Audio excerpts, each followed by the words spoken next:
আরেকটা বিষয় আছে মাননীয় স্বরাষ্ট্রমন্ত্রী, আমাদের দেশের মাদকের সবচেয়ে বড় চালানা সোনার বাড়ির আশেপাশ দিয়া কক্সবাজার টেকনাফ।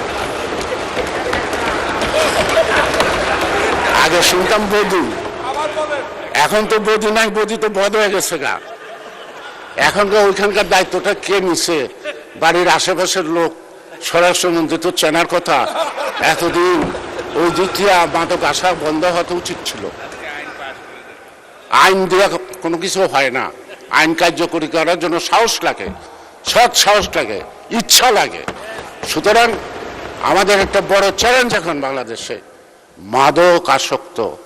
এই আমার এলাকায় মানে ঢাকা ৩ একটা হসপিটালে সাইনবোর্ড লেখা আছে, আমাদের মাননীয় সাবেক মন্ত্রী মোশাররফ ভাই তার নাম লেখা আছে, এখানে উদ্বোধন করছেন এবং আমানুল্লাহ সাহেব উপস্থিত ছিলেন।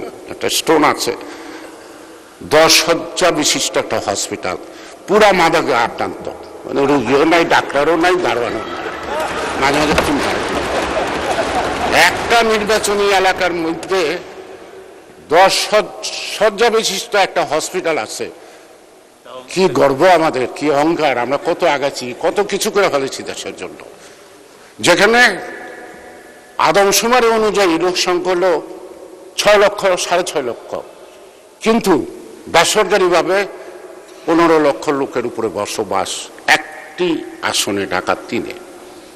সেখানে একটা হসপিটাল আছে, তার মধ্যে মাদক আসক্ত। তা মাননীয় স্পিকার, আমার মনে আমার সব কথার মধ্যে সব দাবি হয়ে গেছে। এখন আমরা সাহসিকতার সাথে আমাদেরকে এগোতে হবে। দেশ স্বাধীন করতে যখন বিরোধিতার মধ্যে পড়ছিলাম, আপনিও পড়ছিলেন, সকল বিরোধিতাকে কাটিয়ে যখন দেশটা স্বাধীন করতে পারছি, আজকে বহুদিন পরে এই অর্জিত গণতান্ত্রিক সরকার এবং গণতান্ত্রিক এই পার্লামেন্ট আমার মনে হয় সকল বাধা বিপত্তিকে অতিক্রম করে, মোকাবেলা করে আমরা আমাদের লক্ষ্যে পৌঁছতে সক্ষম। মাননীয় স্পিকার, আপনাকে ধন্যবাদ। যদি বাকি সময় থাকে এটা অনেকে দেন, তারা ধন্যবাদ মাননীয় সদস্য।